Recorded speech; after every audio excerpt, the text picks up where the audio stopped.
Je vous souhaite la bienvenue dans notre méditation. Notre Dieu est merveilleux, qui parle du grand centre d'attraction. Pour moi, frère, lorsque je suis allé chez vous, ce n'est pas avec une supériorité de langage ou de sagesse que je suis allé vous annoncer le témoignage de Dieu, car je n'ai pas jugé bon de savoir autre chose parmi vous, sinon Jésus-Christ et Jésus-Christ crucifié. 1 Corinthiens 21, verset 2. Pensez un moment aux grands prédicateurs que le monde chrétien a connus. Quel élément distinctif de leur message les a rendus grands? H.M.S. Richards, l'un de ces grands, répond: les hommes qui se sont distingués en attirant les foules des grandes villes pour écouter leurs prédications ont toujours été des hommes qui prêchaient l'Évangile.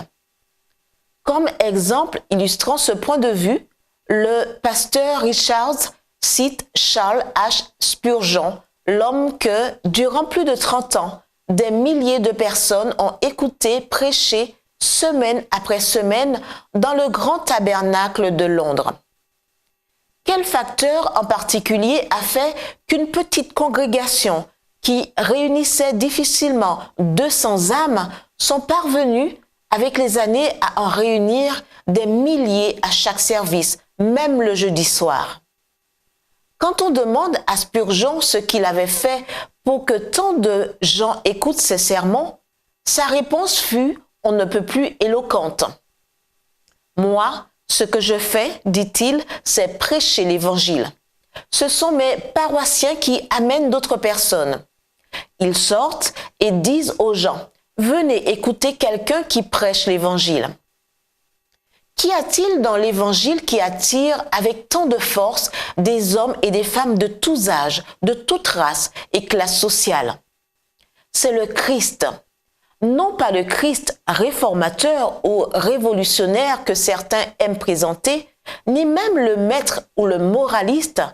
C'est le Christ crucifié, puissance de Dieu et sagesse de Dieu. 1 Corinthiens 1, verset 24. Le Christ qui a quitté le ciel, qui a vécu parmi nous et qui est mort sur la croix pour le salut de quiconque croit. Romains 1, verset 16. L'église que vous fréquentez dépérit-elle? Alors que l'on prêche le Christ dans cette congrégation, votre vie spirituelle se dessèche-t-elle? Peut-être est-ce parce que le Christ n'est pas le centre de votre vie. Le Seigneur Jésus-Christ dit: « Et moi, quand j'aurai été élevé de la terre, j'attirerai tous les hommes à moi. » Jean 12, verset 32. Brandissons bien haut la croix du calvaire et le résultat sera que le Christ deviendra le centre de l'attention. La gloire de son nom sera notre plus grande gloire et les attributs de son caractère immaculé seront le motif de notre adoration. Prions. Merci Jésus-Christ, parce que tu es mort à ma place sur la croix du calvaire. Je veux aujourd'hui et pour toujours brandir bien haut cette croix, de sorte que toi seul sois le grand centre de l'attention.